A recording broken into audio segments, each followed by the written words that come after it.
Salam Avtobox izləyiciləri. Bugünkü bölümümüzdə sizi xoş gördük. Bugünkü bölümümüzün qonağı Seymurdur. Seymur, xoş gəlmisən. Sağ ol qardaşım, təşəkkür edirəm. Özün haqqında məlumat ver Seymur. Özüm haqqında adım Seymurdur. Şad oldum. Sizi də tanıyırdım əvvəldən, amma Əvvəldən düz. sizin sırf bu formatda belə çəkiliş eləməyiniz haqqında çox informasiyam yox idi. Çox xoş oldu ki, məni dəvət elədiniz. Çox sağ ol. Belə deyək ki, avtomobil sahəsində drag racing xüsusən sahəsində məni BMW ilə tanıyırlar. Ona görə Seymur deyəndə, doktor deyəndə yaxud belə Yada düşür. mən yəni Seymur doktor deyəndə, yəni BMW ilə 601 nömrə ilə BMW ilə Seymur yada düşür. Yəni yetəri qədər tanınırsınız belə deyək. İndi bilməyənlər məsələn var ki, bunları bilməlidirlər. Biz onun üçün çalışırıq belə deyək. Yeni bölümümüzdə. Belə deyək də başdan başlayaq. Avtomobil dünyası necə həvəs yarandı? Belə deyək, ilk vaxtlarımız deyək ki, xüsusən universitet vaxtları deyək ki, hələ ki avtomobilim olmayan vaxtlar. Yəni xüsusən internet vasitəsilə deyək ki, sosial şəbəkələr vasitəsilə, YouTube-da, xaricdə, xüsusən Rusiyada, Amerikada gördüyümüz belə deyək ki, sürətli avtomobillər, videolar, drag racing, avtomobil yarışları, belə deyək ki, içimdə avtomobilim olmaya, avtomobilə, sürətə, drag racingə, gözəl avtomobillərə, belə deyək də, xüsusən də idman üslublu, sportiv avtomobillərə həvəs yaratdı. Belə də arzumuz o idi ki, ilk imkan olan kimi özümüzə bir avtomobil alaq, biz də bunun bir hissəsi olaq, belə deyək. Bu yola çıxaq deyil ki, Bəli, biz bu yola bir çıxaq, biz də bu yolda bir nəsə bir nailiyyətimiz olsun, biz də nəsə əldə edək. Çox gözəl. Bəs ilk avtomobilin nə olub? Klassik Azərbaycan belə yolu getmişik. O mənada ki, ilk avtomobilim Vaz olub, 21.010. Düzdür, çox adam 21.06, 21.07-dən başlayır, belə deyək ki. Biz də atamda, ailədə olub, sürmüşəm ondan. Amma sırf özümün şəxsi avtomobilim ilk 21.010 olub. Ondan sonra, daha sonra klassik etapla deyək ki, Mercedes-ə keçdik. Azərbaycanda Mercedes markası populyar olduğuna görə, daha çox yayılmış olduğuna görə, ehtiyat hissələri, ustası tapıldığına görə biz də Mercedes sahibi olmuşuq. Daha sonra sürətli Mercedes sahibi oldum. Belə deyək ki, 2-3 kompresor mexanik avtomobilim oldu. O vaxtda Azərbaycanda tapılmayan bir şey idi, deyək ki. O vaxtda çox maşın fərqli idi. Hamıda olsa da 2-3 kompresor az idi. Qorxurdular almağa. Həmçində mexanikum mən yox idi. Yəni o mexanika korobka ilə, mexanika sürətli qutusu ilə yox idi onun. Beləcə inomarkanın mexanik korobkası biraz fərqli gəlir. Hə, yəni insanlar həm qəbul eləmirdi, həmçinin o cür avtomobil deyək ki, xaricdən belə də sifariş edib almırdılar, gətizdirmirlər o avtomobilləri. Amma bir dənəsini mən tapdım, belə deyək ki, mən sevdim çünki əvvəldən mexanika sürət qutusunu çox sevmişəm, belə deyək. Həm özüm idarə etməyə görə, həmçinin belə yüngül driftdə falana istifadə etməyə görə daha üsluba uyğun olduğuna görə yəni mexanik aldım. Daha sonra gördüm ki, belə deyək ki, etap-etap biraz sürüşlər olurdu, biraz kimlənsə yoxlama olurdu, yüngül drag racinglər belə də Lubitski səviyyədə. Gördüm ki, mexanika artıq əl vermir, yəni gecikdirir. Yəni drag racingdə bizi biraz geri salır. Eyni avtomobilin biraz yeni Mercedes-in 2-3 kompresor avtomatını aldım. Yəni ilk addımlarım Mercedes-lə olub, biraz təcrübli olsa da, amma Azərbaycana bu normal haldır, belə deyək ki. Mən deyərdim Azərbaycanda 2 avtomobil hazırda sevilir. Bir BMW, bir Mercedes-də yəni. Bəli. Başqa avtomobillər nə bilim tanınmırmı deyim, yoxsa qorxurlarmı deyim, məsələn ona avtomobilə yəni giriş eləməyə də, onu yığmağa mı deyim, yəni motorunu qaldırmağa deyim. Çox qorxurlar. Amma bu üçün yəni ölkədə də ən çox yayılan BMW, Mercedes avtomobillər ki, bunun hansı ki bütün zapsasları tapılır. Detalları burada var. Yəni olmasa belə də yəni gətizdirmək çox asan. Bəli. Amma məsəl üçün Yapon maşınlarının belə deyək də çox detallar çox bahadır, həm də bura gəlmək də biraz şeyə çıxır. Mən mağazada da ümumiyyətlə olmur. Yəni belə şeylər çox olur. O belə deyək, keçid dövrü oldu. Yəni sırf o mən sizə dediyim məsələn 2008, 2010-cu, 2012-ci illər arası biraz keçid dövrü oldu. Yəni BMW-dən də baxmayaraq ki, bizdə BMW kifayət qədər vardı, daha çox insanlar çəkinirdi, ehtiyat edirdi ki, mən tez qırılır, mən ustası düzəldə bilmir, yaxud da filan zapçastı bahadır, nə ehtiyat Rasxodlu maşın. Hə, rasxodlu maşın kimi tanınırdı. O keçid dövrü idi ki, insanlar artıq başa düşməyə, tanımağa bu markanı başladılar, ehtiyatçıların daha çox gətirməyə başladılar. Bugünkü gün biz görürük ki, yəni Mercedes-lə BMW ən populyar markalardır. Amma əvvəl Mercedes üstünlük təşkil edirdi. 15 ildir mən bilirəm. Biz də elə o Q3 kompressoru əslində ilk tuning elədiyim, elə ilk belə deyək ki, performans əldə etmək istədiyim avtomobilim elə avtomat sürətlər qutusundan olan Q3 kompressoru. Bəli, onda at gücünü də artırdım. Belə deyək ki, 193-dən 260-a qədər artırmışdım. İstədiyin nəticə əldə etmişdim. Bəli, o avtomobil üçün kifayət qədər böyük bir nəticə. Böyük bir nəticə, əlbəttə. Tuning elədim, istədiyim nəticəni əldə elədim. O vaxt üçün belə deyək ki, həmən Mercedes-dən belə deyək ki, həmən o dövrə uyğun olan 44 E39 kuzalarla baş-başa gəlirdi həmən avtomobil. Bəli, həqiqətən də yəni bir çox şeylər dəyişmişdim, bir çox şeyləri öyrənə-öyrənə bir çox nəticələr əldə elədim. Həqiqətən də marağım daha da artdı deyək ki, tuning. Amma nəticə alandan sonra, məsələn, deyək ki, hansısa bir yarış keçirdən, onu keçəndən sonra daha çox adam addım atmaq istəyir ki, daha çox belə həvəslənirsən. Çünki əzəmin bəhrəsi görsən də ona görə. Belə deyək də, maraqlısı mənim təbii ki, bu Mercedes markasından BMW keçidim oldu. Yəni, çünki həqiqətən uzun belə dövr o vaxt üçün mənim üçün 3-4 il mən Mercedes-də qaldım və o dövr ərzində məndə də az-çox biraz BMW heyt var idi ki, İstərsin. Hə, yəni Mercedes sürənlərdə olaraq bir dənə olsun, o bir dənə olsun. Bəli.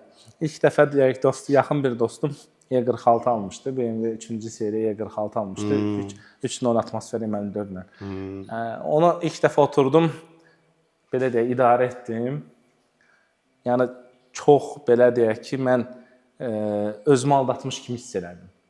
Ki, yəni bu başqa bir şey. Yəni o mənada ki, baxmayaraq ki, ola bilər ki, sürətlənməsə mənim avtomobilim ondan biraz daha üstün olmalı. Bildiyimiz 330 E46 7 saniyə 0-100 yığır. Mənimki 6-5-ə yığırdı. Amma ona baxmayaraq, ona rəğmən ilk dəfə avtomobil oturub idarə edəndə başa düşdüm ki, avtomobil o sürücü üçün necə dizayn olunub, fikirləşilib, drive hissi verir. Yəni necə idarə olunur. Ondan sonra mən başa düşdüm ki, yəni məni axtardığım əslində bu imiş. Ondan öncə keçid oldu ki, BMW. Ondan keçid oldu BMW-yə. Əmması oldu ki, mən 330 E46 aldım, sırf dostum alan avtomobildən aldım. Onun da belə deyək ki, atmosfer mühərrik olduğuna görə tuning etmək biraz çətindir. Çətin olur, hə? Bəli, bildiyiniz kimi atmosfer mühərriklərdə nəsə nəticə əldə etmək çətindir. Ona görə çox çəkmədi. 5 ay çəkdi ki, mənim belə deyək ki, Azərbaycanda bir uzun illər, bir 8 il, 7 ilə yaxın bir çox insanların dil əzbəri olmuş, bir çox insanlar görmüş, görməmiş də səsini eşitmiş. Görürəm ki, BMW 90 335 ay aldım benzin mühərriklə. Hansı ki, ən böyük tuningim, ən böyük nailiyyətlərim və ən böyük səs salan avtomobilimdə o dövrdə oldu. Həqiqətən də yəni həmən dövrdə ən çox məni ondan tanıdılar. Üzdən tanımayanlar da Doktor 601 göy BMW deyəndə bilinir də. Hansı avtomobildə çoxsu. Yəni kiməsə sifariş göndərəndə ki, məsəl üçün yoxlamaq istəyirik, sürmək istəyirik ki, məsəl üçün sürətlənmə, drag racing falan, rolling racing. Yəni görürsüz ki, səsi sədası çatmışdır, yəni imtina edirdilər. Yəni o cəhətdən ki, ehtiyat edirdilər ki, birdən keçər bizim 150 min, 200 minlik avtomobilimizi keçər bizdən. Doktor deyirlər. Mən də o vaxt elə tanımışam. Deməli doktor maşını bu daha yüksək gedir deyirlər. Elə mən yəni təsəvvür eləmişəm ki, hə çox məsəl bərk gedir. O keçə bilməz heç kimdə. Yəni belə görmüşük. Kimdən onu soruşurdun, o deyirdi ki, məsələn doktorcu ən yüksək maşın deyirdi, doktorma daha sürətli gedir. Yəni suallara belə cavablanırdı eləmiş. Bəs yaxşı, bu qədər avtomobillərin içindən belə deyək də, yəqin ki bir neçə maşın olub deyə deyək? 15 var? Təxmin belə barmaqla saymaq istəmirəm, ona yaxın maşın. Yəni sırf mən çalışmışam həmişə 2 avtomobilim olsun. Yəni müəyyən müddət belə deyək ki, 2016-2017-dən sonra ən azından 2 avtomobilim olub, hansı ki gündəlik ailə, iş getmək üçün bir də var ki və fanım, yəni fan avtomobili hansı ki mənə sürət, həz, drift, drag racing falan üçün istifadə edilən avtomobil. Onları saymasaq təxminən sürətli maşınların 9-10 dənə olur. 9-10. Bəs o maşınların içindən belə deyək də ən çox sevdiyin, xatirələrlə yadda qalan maşın hansı olub? Hansı model olub? Belə deyək, dediyim kimi göy avtomobil tanıtdı məni, amma ən çox belə dünyaya car salan, səs çıxardan avtomobilim M2, bundan qabaqki avtomobilim M240 idi. Zahirən M2 KS yığılmışdı. M240 X-Drive idi. 58 mühərriklə. Yəni belə deyək ki, ən sürətli avtomobilim də oldu həyatımda. Ən gözəl nəticə əldə etdiyim də oldu. Mənim fikrimcə ən gözəl avtomobilim də oldu. Və belə deyək ki, Rusiyada, Türkiyədə, Gürcüstanda, hətta Almaniyada belə o avtomobili tanıyırdılar. Bir çox tünerlər, bir çox avtohəvəskarlar tanıyırdı. Yəni çünki bildiyiniz kimi bu ilin fevral ayında həmən 58 mühərriyin, yəni stok vəziyyətində tam açılmamış, bir dənə bolt üstündən açılmamış vəziyyətində 100 sürətlənməsində dünya rekordu vurmuşdum mən. Hə, onu mən bildim. Fevral ayında, yəni 100-200-ü 3.9 saniyə getmişdim mən o avtomobillə. Yəni açılmamış, içinə müdaxilə olunmamış, Porsche şatun dəyişilməmiş, Raspberry dəyişilməmiş mühərrik üçün həqiqətən də ikinci belə avtomobil yox idi. Ən tez məndən savayı 4.5-ə gedirdilər dünyada. Məndə 3.9 idi. Ona görə də belə deyək ki, ən yadımda qalan, ən sevimli, ən belə canfəşanlıq elədiyim avtomobilim oldu. Elə oldu. Bəs yaxşı, belə deyək, bu avtomobillər içində ən yadda qalan hadisə xoş da ola bilər, belə nə bilim, başqa cür də ola bilər. Yəni, belə deyək, xoşundan da danışaq, başında gələn bədindən danışaq. Yəni, xoş hadisə, belə deyək, mənim göy avtomobilim olan vaxtı Gürcüstanda Moskviç adında David belə bir insan var. 190 Mercedes 190 5.5 kompresor avtomobili var idi. Təxminən 650 at gücü, 700 at gücü yığmışdı. 1240 kiloda çəkisi vardı avtomobilin. Ən xoş anlar yadımda qaldı ki, o hələ bizim o sərhədlər açıq olan vaxtı belə deyək, adım çıxmışdı, tanımışdı, eşitmişdilər. Oradan bura gəlmişdi məndən sürməyə. Bəli. Sərhədi keçmişdi, gəldi, burada tanış olduq, danışdıq elədik, onunla yoxladıq, sürdük, maraqlı bir sürüşümüz oldu.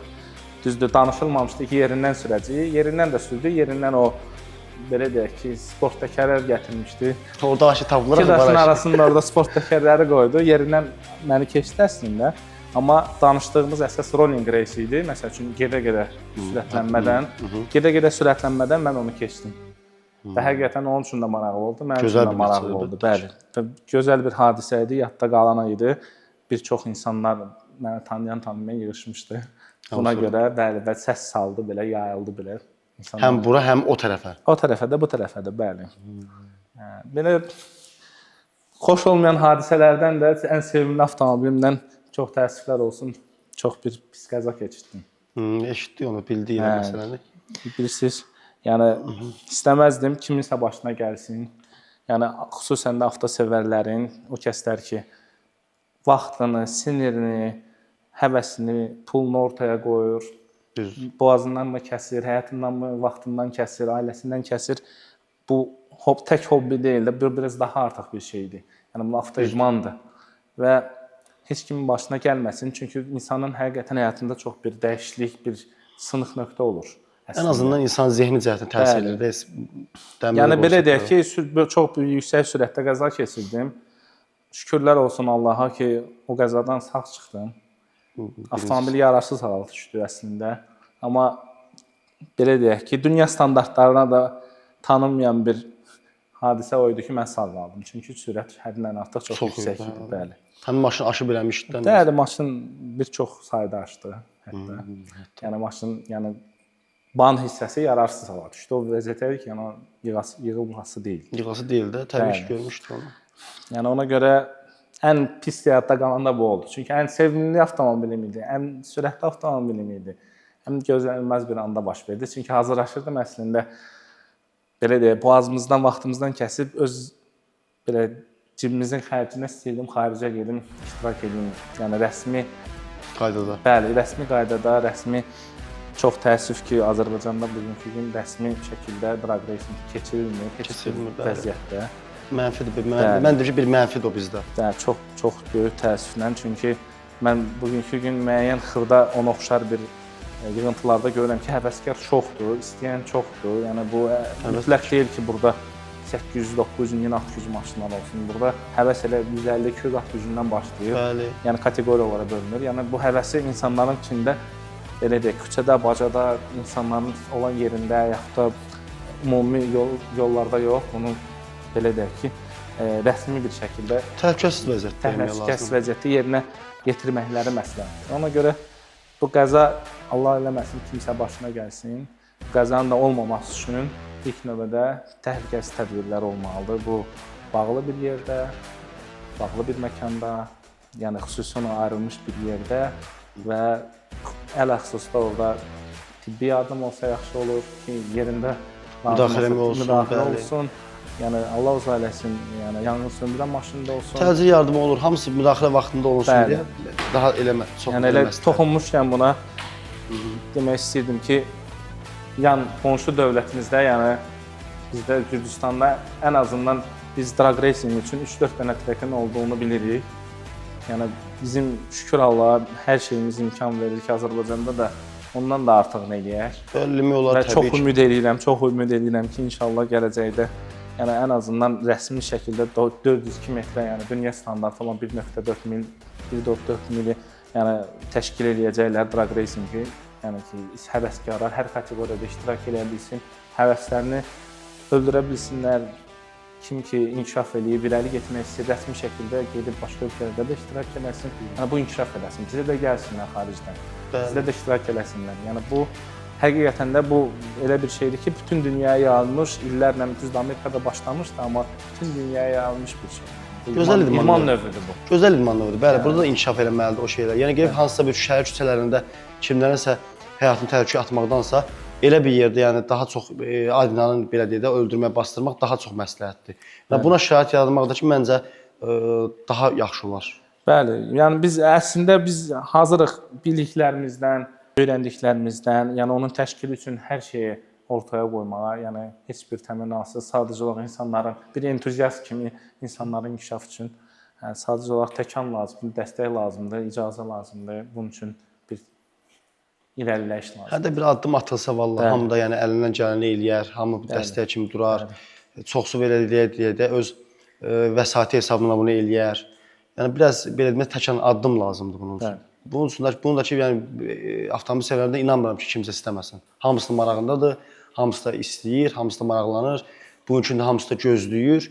Yəni gedib qısa bir məsafədə məsələn bugünkü gün bildiyimiz yer var ki, hansısa övsanda qısa bir məsafədə o şeyləri eləyirik, amma o da bir yəni bir şey deyil də. Yəni çünki nəticə gözəl deyil və biraz belə deyək də büdcə cəhətdən biraz çox bahadır. Heç kimin cibinə uyğun deyil. Çünki bayaq o məsələyə toxundunuz. Yəni maşınların belə deyək də 150 at gücü olan maşınların çoxusu heç o qədər yəni tuning eləmir maşına motorun içində. Təbii ki, o insanın da məsələn belə deyək də onun büdcəsi ona yol vermir. Bunlar da nəzərə alınmalıdır ən azından ki, hamı həvəsini istifadə edə bilsin. Sonra onu atıb maşın həvəsi olan adam atıb o şeyi gedib başqa məsələn pis bir şeylərlə məşğul olmasın. Yəni bu günahı da bizim özümüzdədir.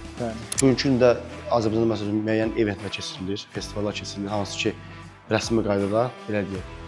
Bunları siz görürsünüz, gedirsiniz, məsələn baxırsınız.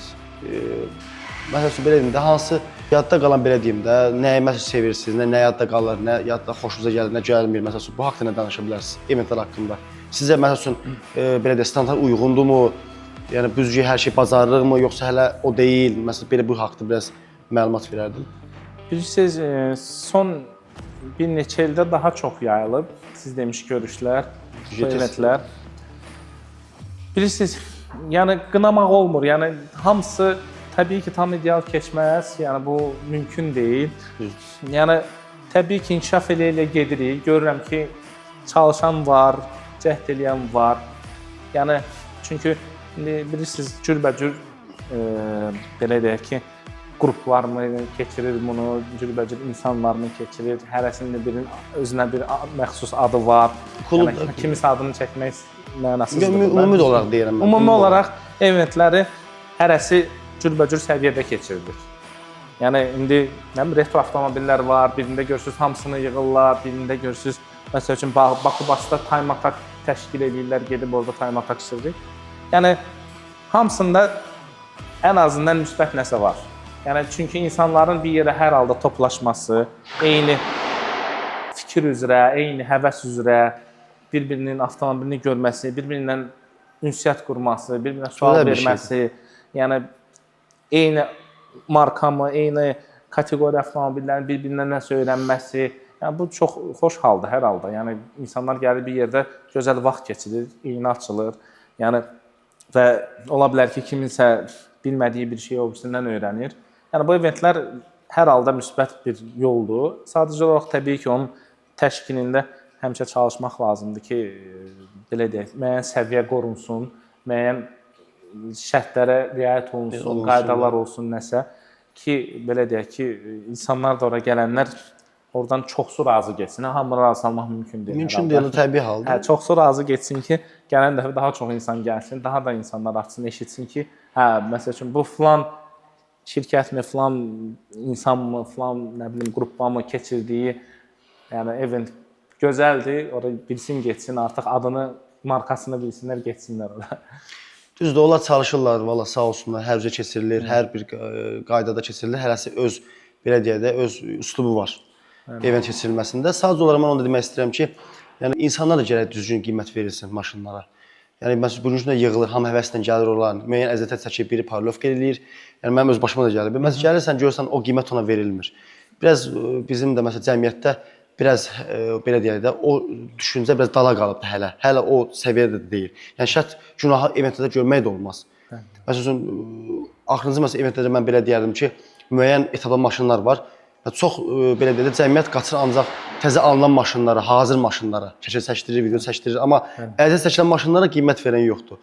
Və onlar da həvəsdən düşürlər istər-istəməz. Ondan da baxır ki, mən nəyə üçün edirəm bunu? Yəni ən az düzdür özümüz üçün edirik. Birinci özümüz, ikinci cəmiyyət üçün edirik. Bugün üçün də məsəl üçün hansısa bir eventdə çıxarıb bunu göstəririksə, bunu sunuruqsa bu cəmiyyətə, buna da qiymət verilməlidir mən belə deyərdim. Yəni hər tərəfli diqqət olmağı xoşdur, yaxşıdır. Eventlərin də, insanların, cəmiyyətin də qiymət olmağı yaxşıdır. Bir də o sual verirəm ki, Seymur, məsəl üçün bu maşını almısan, bu haqqda biraz məlumat verərəm bizə. Məsələn mən özüm belə deyirəm ki, Azərbaycanda ilk dəfə belə bir üslublu maşın gördüm. Eşitmişəm M2 su. Amma çox gözəl bir video fasonu var. Təşəkkür edirəm. Hə, məsələn bir dənə məlumat verərəm ki, bu necə bir şeydir, at gücü nədir bunun? Bu bazar qiymət, məsələn bazar qiyməti bugünkü gündə nədir? Belə şeylərdən biraz məlumat verərdin ümumi. Bu bildiyiniz kimi Azərbaycanda çox az saydadır. Mən gətirən Azərbaycana sifarişlə gətirdim. Gətirən anda bundan başqa bir dənəsi də yəni var. Bu məhz bu modeldən. Bu M2 G87 gedir. Yəni model belə adlanır. Yəni biraz populyar olmadığı üçün çox adam çöldə bayırda qəribə baxır. Təbii. Biraz BMW slubundan biraz qırağa çıxıb BMW burada, belə deyək ki. Biraz çox fərqli deyil. Klasik BMW zahiri görünüşü yoxdur, amma insanlar çoxsu loqoya baxıb tanıyırlar ki, sonra da məsələn arxada M2 yazısından başa düşürlər ki, M2-dir. Bəli, M2 ümumən bundan öncəki banda da bizdə çox deyil, yəni barmaq sayındadır. Mozidir, təbii ki. Ümumən Azərbaycanda bildiyiniz kimi biraz iki qapılı maşın çox populyar bir üstünlük verilmir. Üstünlük verilmir. Mən artıq belə deyək, bundan qabaqki avtomobilimdə seçim eləmişdim ki, mən ikinci avtomobilim iki qapılı olmalı. Yəni mən kupe istəyirdim. Kabriolet istəmirəm, ona görə ki, çox ağırdır. Yəni mən burada idmandan geri qalmış oluram. Təxminən 180 kilo ağırdır. Ondan da yoxsa təbii ki, kabriolet də istəyərdim ki, əlavə bir funksiyası olsun ki, yayda da üstünü açım. Bəyənilməyən bir model deyil kabriolet. İstənilən bir avtomobilin yəni amma ki, təəssüf ki, bu dünyada hər şey ideal olmur, hamısı birlikdə ola bilməz. Bəli. Ona görə seçimim bu modeldə dayandı. Çünki bundan qabaqki M2 yığmışdım, M2 KS yığmışdım avtomobilini. Yəni ikinci seriyanı bəyənirdim artıq. Bunun yeni modelinə qərar verdim. Qəzadan sonra ki, bu avtomobili alacağam. Azərbaycana bunun at gücü hal-hazırda PLCI modeldir. 460 at gücü, 600 Newtondur. Bunlar belə deyək, 8 pilləli avtomat sürətlər qutusudur. Burada M-lərdə keçid dövrü oldu. Bundan öncə M-lərdə həmişə ya robot olub SMG, SMG sekvental manual gearbox olub. Yaxud da ondan sonra DCT korobkaya keçdilər. O da robot idi, amma 2 clutchlı, yəni DCT dual clutch transmission idi. Bu ilk dövr oldu ki, burada M2, M3, M4 G seriyada keçdilər artıq avtomat sürətlər qutusuna, yəni 8 HP ZF-in yəni sürətlər qutusuna. Əksinə mən də daha çox bu belə deyək ki, sürətlər qutusunu sevirəm. Ona görə mənə tam uyğun idi. Uyğun olmayan bir dənə o idi ki, bu avtomobil təəssüf ki, hələ ki ancaq arxa çəkən buraxırlar, RVD-dir.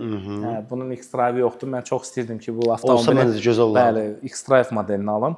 Amma təəssüf ki, dedilər buraxacaqlar, M2 Competition çıxacaq. Nəsə, hələ ki çıxmadı.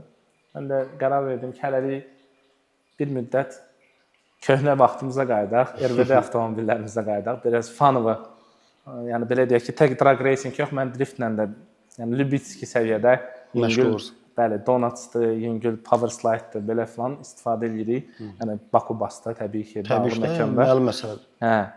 Yəni ona görə qərar verdim. 460 HP M təmiz M2 G87 belə deyək ki, indi təbii ki, hələ ki stokdur, çünki təzə almışam. İnşallah yaxın gələcəkdə təbii ki, bu da tuning olacaq, atrucu artırılacaq. Buna da bacardığımızdan, biliklərimizdən, canımızdan qoyacaq buna da. Nəyə görə M3 yox, M4 yox, deyək ki, belə deyək də M5 yox, sırf M2. Məsələn, M4 də var ki, məsələn də belə də kupedir, 4 təkəni var. Onu da almaq təbii ki, almaq olardı. Yəni sırf 4 təkəndən gedirsə, yəni söhbət istəyirsinizsə ona əgər belə deyək. Səbəb nə oldu? Belə deyək. Səbəblər bir neçədir, amma sırf belə bir neçəsini, o əsaslarını deyim ki, M4, M3 bildiyiniz kimi qabaq hissədən tam eynidir. 4 qapı, 2 qapıdır sadəcə var fərqi. Məncə də. Və bugünkü gün artıq 2021-dən buraxıldığına görə Azərbaycanda M3, M4 modeli artıq çox saydadır.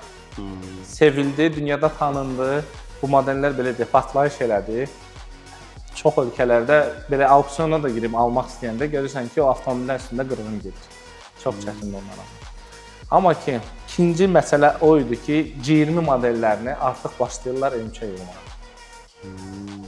Yəni o qabaq hissəsində burunları düzəldirlər, Tayvan piketlər çıxır. Yəni belə deyək ki, mənim də xüsusi yanaşmam var bu məsələyə ki, mən çalışıram ki, avtomobilin ekskluzivliyi qalsın. Fərqli qalsın. Yəni hiss edirəm ki, indi çoxalıbsa 1 ilə 2 ilə bu artıq F30-un vəziyyətinə düşəcək. F10-un F30-un G30-un vəziyyətinə düşəcək. Yəni o M5 necə F90-ı, o G30-u başladılar M5 F90-a çox massiv şəkildə belə kütləvi şəkildə yığmağa. Eyni G20-ni də və 4-cü seriyamda M4-ə, M3-ə yığıb Tayvan paketlərindən ortalığa çox çıxacaq. Amma 2 qapı çox almadıqlarına görə, ümumən bu modeli də hər adam bəyənmədiyinə görə ekskluzivliyi saxlamaq üçün bu modeldən aldım. Gözümə aldım ki, bir müddətdən sonra özümü əziyyətə daşa vurub onu X-Drive eləyəcəm inşallah. Yəni niyyət Yəni bir dənə o qalır ki, yəni hər şey tam olsun deyə. Ekskluziv də indi o ekskluziv qalır. Yəni sayı çox azdır. X-Drive olandan sonra dünyada da cəmi 2-3 dənə elə bir avtomobil yığılıb yəni. Onda lap ekskluziv olacaq. Yox, gözəl toxundurum məsələyə. Məsələn, o indi o fərqlilik söhbəti mən çox bəyəndiyim bir şeydir o. Məsələn, hamıda olandan heç vaxt istəmərəm də, yəni fərqli bir şey olsun deyə. Yəni bunun üçün də düzdürsüz. Məsələn, F30-dur, F10-dur. Yəni su qiymətli olur bugünkü gündə. Yəni alırlar, yığılır M-paketə, MTX ilə belə də, yəni hər cürə. Amma fərqli olmaq çox gözəl bir, yəni düşüncə tərzidir. Yəni mən cavab olaraq bunu qəbul edirəm. Məsəl üçün növbəti bir proyekt yığmaq istəsən belə deyək, bu BMW olmasın. Başqa bir model olsa nə yığıb məsələn efirə çıxardardım? At gücü olsun, ya da ümumi proyekt kimi belə deyək də. Belə deyək, dünya üzrə belə deyək, yayılmış bir fikir var ki, BMW-ni ya BMW-yə dəyişirlər, yaxud da improve, yəni inkişaf olanda, yəni həm maddi cəhətdən, həm inkişaf cəhətdən, yəni Porsche 911 Turbo S modelinin üstünlüyü verirlər. Mən də yəni belə deyək ki, BMW markasından savayı bu avtomobili sevirəm, təbii ki. Və seçim olsaydı, yəni BMW-ni seçə bilmirəmsə, yəni mən 911 Turbo S modelini seçərdim. Yəni sonuncu banda, sonuncu kozluqda. Yəni Həmi zahiri görünüşünü də bəyənirəm. Həmçinin orada mühərrik stokda belə açılmamış mühərrik təxminən 1000-1050 gücünə qədər saxlaya bilir. Üstündə dünyada analoq olmayan ikinci belə sürətli kutusu PDK, yəni avtomat deyil, o robotdur, kiklaçla, dual klaçla və zavoddan belə içi çox güclü şəkildə yığılmış idman üslublu belə deyək, çox böyük at gücünü, Newton metri saxlamağa yəni hesablanmış PDK korobkadır. Daxilində friksionlar belə kevlardandır. Yəni maşın tam hazır ki, onu stage 2 eləyib təxminən 800-ə yaxın at gücü, 750-800 at gücü, yaxud da üstündən biraz da qoyub stage 3 eləyib, mühərriyi açmadan 1000-1050 at gücü eləyib, belə deyək 1.4 mayla 9.1-9.2 saniyə, yəni ki, bugünkü gün çox sürətli avtomobildir və çox davamlı avtomobildir. Yəni ruslar ona avtomat Kalaşnikova deyirlər, yəni atqazsız avtomobil. Yenə də Almanda qalırıq da, yəni yenə də Alman. Yəni qırağa çıxası olsaq. Bilirsən, Alman maşınları seçimi verilməsə mənə, Almandan seçəsi olmasa, belə deyək ki, beynimdə olan ilk gələcək Yapon modeli Nissan GT-dir. Yəni baxmayaraq ki, o avtomobil ondan öncə danışdığım 911 Turbo S-dən tam əksidir, yəni onun dözümlülük cəhətindən atqazsız işləməsi, rusların dilində nadejnost yoxdur da o avtomobildə. Çünki bildiyimiz kimi o avtomobil artıq 700 at gücünə yaxın sürətli atqazsız riskə düşür, xüsusən birinci pillə. 750 at gücündə də artıq Porsche şatumlar artıq dözməyə bilər. Ona görə o avtomobilin mənə sevdirən onun idarə etməsidir. Yəni o avtomobil həqiqətən də büdcetli sportkar sayılır. Yəni büdcetli sport avtomobildir. Yəni o mən Azərbaycanda bir dəfə ondan sürmüşəm, idarə etmişəm. Həqiqətən də çox drive hissi verir o avtomobil. Həqiqətən də o avtomobildə çox gözəl həm idarə etmə var, həm mühərrik və altıdan çıxan gözəl səs var. Yəni avtomobilə otursan, kokpitə otursan sanki başqa bir aləmə keçirsən, həqiqətən də sportkar sürürsən. Yəni olmasa Turbo S, yəni mən GT-ri nə qədər çətin olsa da, nə qədər ağır olsa da mühərriyə sürət qıtısına müdaxilə edib.